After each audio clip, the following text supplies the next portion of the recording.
Hello दोस्तों, स्वागत है आपका मेरे चैनल में। जय श्री राम। तो आज हम बात करेंगे बांग्लादेश के बारे में। वहाँ पे शेख मुजीबुर रहमान के घर पे तोड़ फोड़ कर करी है वहाँ के लोगों ने, वहाँ की आवाम ने। तो इसी के ऊपर पाकिस्तान की आवाम का रिएक्शन देखते हैं।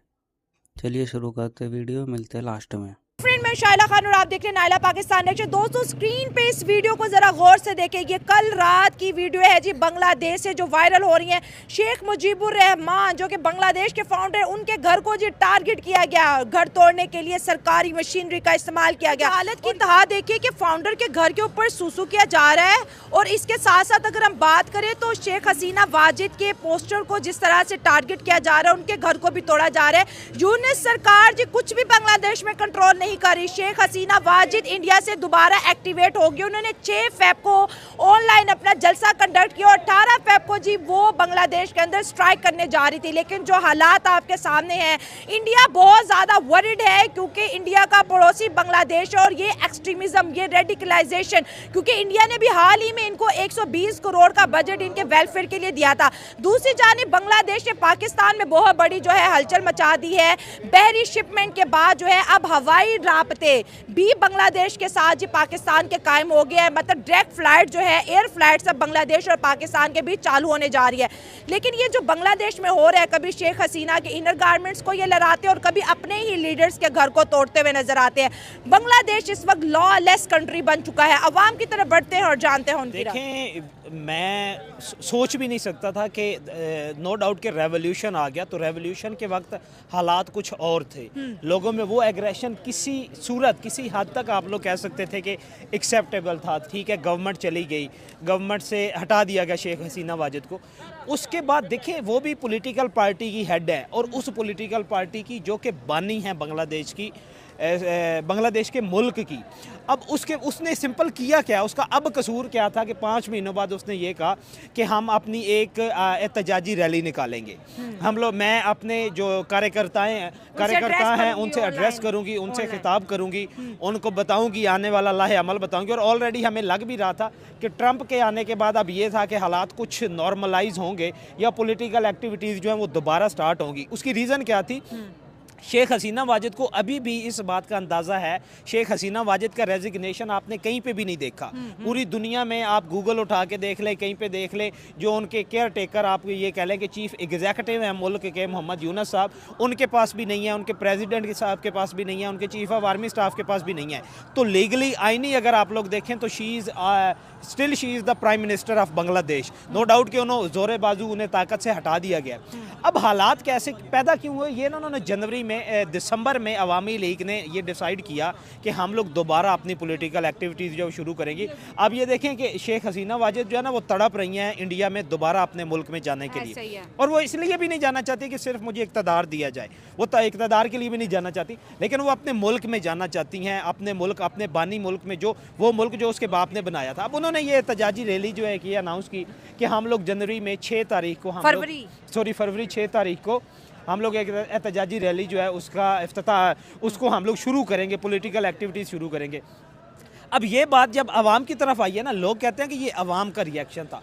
ये आवाम का रिएक्शन नहीं है, ये वो चंद लोग थे जो कि इस सिस्टम के साथ जुड़े हुए हैं, जिसको ये सिस्टम जो है ना वो पाल रहा है और इन्हें इतना रेडिकल कर रहा है कि इनको अपनी पॉलिटिकल एक्टिविटीज़ के लिए यूज़ कर रहा है। देखिए, जो वो लोग, इस तरह की जो रेडिकलिज्म होता है ना, इसमें जो उम्रें होती हैं ना, जो आप ये कह लें कि इस तरह के एक्सट्रीमिस्ट लोगों की, वो 14 से 22 साल के दरमियान होती है। अब ये उम्र वो होती है जिसमें वो सही और गलत के दरमियान की ग्रे लाइन पे होती है। ना उन्हें सही का पता होता है, ना उन्हें गलत का पता होता है कि सही गलत है क्या।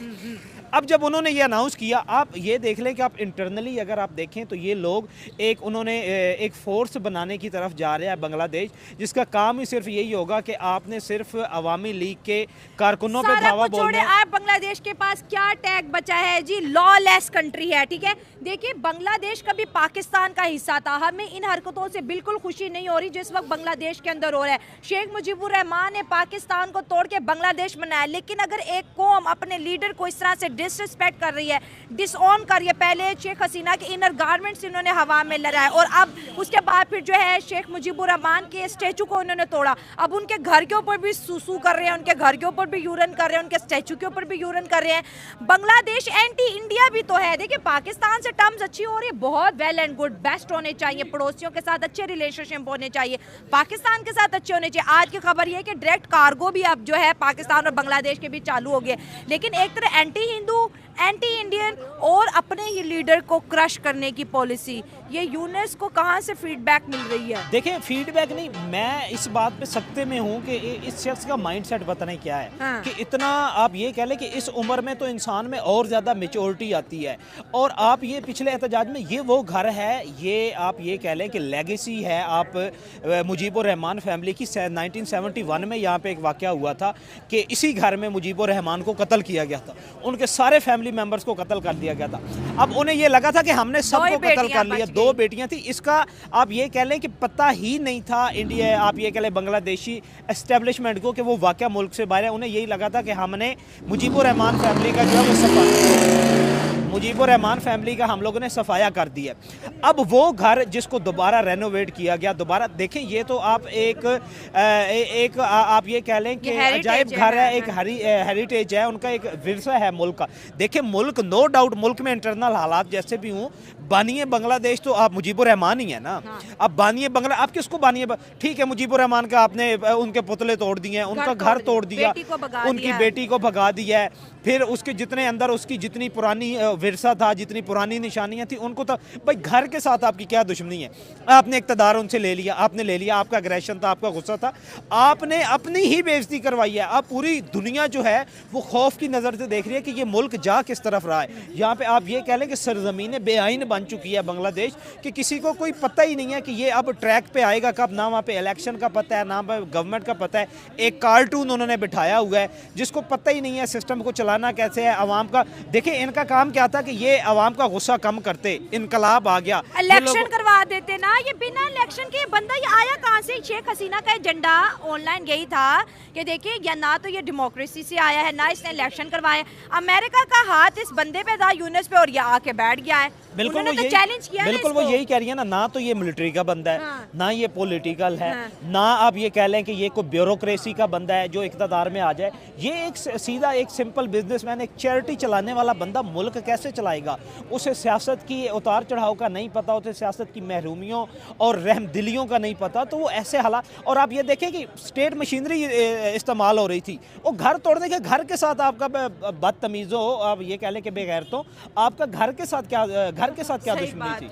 अब मुझे तो इस बात पे हम लोग परेशान हैं कि आप लोगों ने तो यकीन करें कि पाकिस्तान का सर नीचा कर दिया है, आपने हिंदुस्तान का सर नीचा कर दिया कि एक लेगेसी थी मुजीबुर रहमान के, आपका बानी था वो, किसी दूसरी दुनिया का तो वो बानी नहीं था, किसी दूसरे मुल्क का भी वो बानी नहीं था। कम से कम आप उसका तो हया करते। आपके शेख आप हसीना वाजिद के साथ आपकी मुखालफत थी, और आप ये देखें राजधानी में उसका घर था ढाका में, और जिससे आप ये कह लें कि उससे करोड़ों रुपया रेवेन्यू कमाया जा सकता था। आप सिंपल क्या करती, खोल देते कि शेख मुजीबुर रहमान का घर है जी, और वो पॉइंट बना देते कि इस जगह पे वहाँ उनके साथ उनका असैसिनेशन हुआ था, यहाँ पे ये लोग इन्वॉल्व थे। आप उससे भी करोड़ों रुपया कमा सकते थे।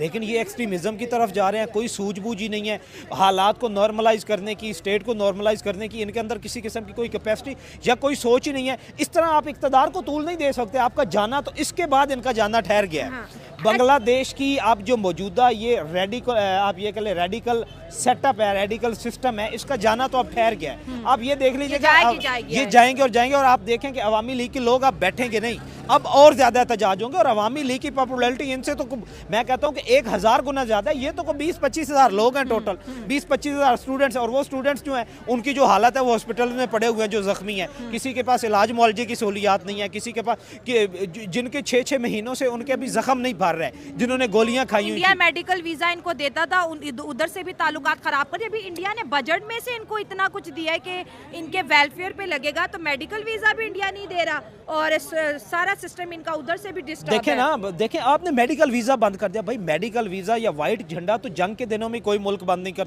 और हिंदुस्तान ने इनके साथ क्या किया?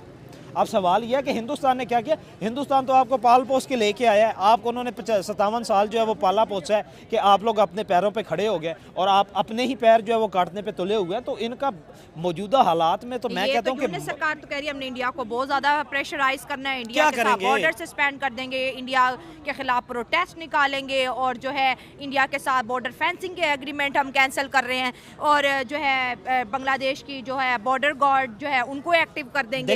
वो तो इंडिया को चैलेंज कर रहे हैं। बांग्लादेश की इंडिया को धमकी ऐसे ही है कि चींटी खड़ी हो गया ना, हाथी को धमकी लगा रही हो कि मैं तेरे साथ ये कर दूंगी, मैं तेरे साथ वो कर दूंगी।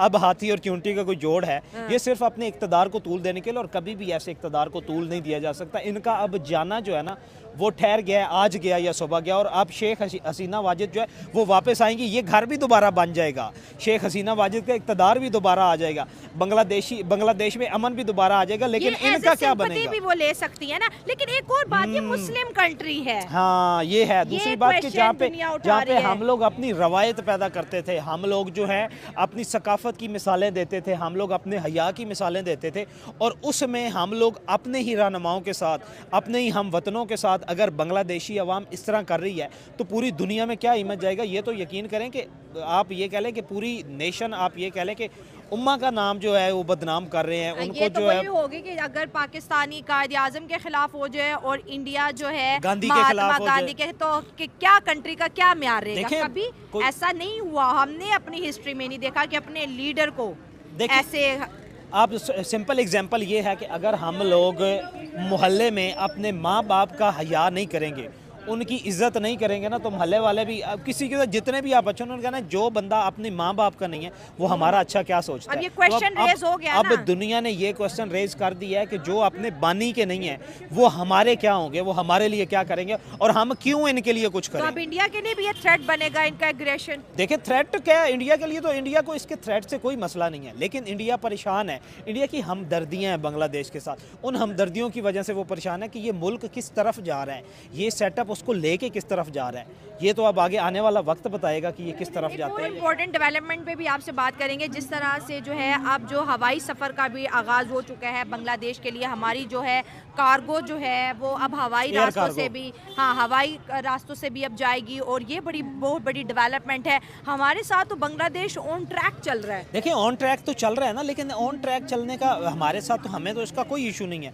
नो डाउट कि हमारा ही वो बच्चा है, हमारे ही मुल्क से आप ये कह लें कि वो अलहदा हुआ था। हम लोग ये तो नहीं कहते कि उसने आज़ादी ली थी, हमारे ही मुल्क से अलहदा हुआ था, ये तो ठीक है। लेकिन ये है कि वो इंटरनली अपने आप में क्या कर रहे हैं। जब तक वो खुद को स्टेबल नहीं करेंगे, खुद में हालात नॉर्मलाइज नहीं करेंगे, बेयकीनी को ख़त्म नहीं करेंगे, तो तब तक हम भी देखिए, हम लोग सिम्बॉलिकली तो ये कह देंगे हमारा उनके साथ ये, हम एयर कार्गो भी शुरू कर रहे हैं, हम सी कार्गो भी शुरू कर रहे हैं, हम लोग जो हैं आप ये कह लें कि इंटरनेट कम्युनिकेशन भी करवा रहे हैं, हम लोग बॉर्डर्स भी ओपन कर रहे हैं, वीज़े में आसानियां पैदा कर रहे हैं। लेकिन इंटरनली वो क्या कर रहे हैं? अब ये कह लें ना कि एक जिम्मेदार रियासत होने का सबूत वो कब देंगे, जब इंटरनली उनके मुल्क के हालात ऐसे हैं, तो वो कहाँ खड़े होंगे, और हम उनसे क्या एक्सपेक्ट कर सकते हैं कि वो कब तक हमारे साथ रहेंगे। ये सारे मामला हैं।